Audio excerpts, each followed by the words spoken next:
গুনাহ কোনো সীমা নাই।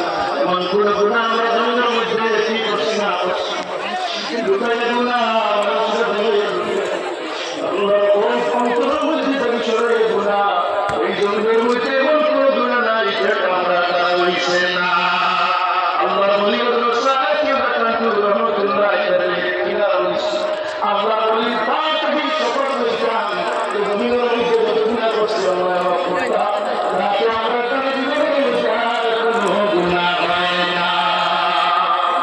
হাজার হাজার মানুষ লক্ষাধিক মানুষ ওটা ধরা কৃষ্ণটাকে বহু মানুষ আপন আছে মানুষ এই প্রত্যেক মানুষের বলে দাবিল যে হযরত সাকিব কান্ত রহমাতুল্লাহ আলাইহি আল্লাহ বলে দাঁড়ার মধ্যে গেলে আমাদের দোয়া দিচ্ছে।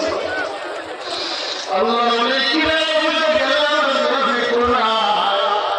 এই জমির মধ্যে ভগবান আল্লাহ বলির বার হইতে দোয়া দিত। আল্লাহ বলে যে দোয়া করি আল্লাহ সময় দিতা না মুহূর্তের মধ্যে কবুল করে দিতা।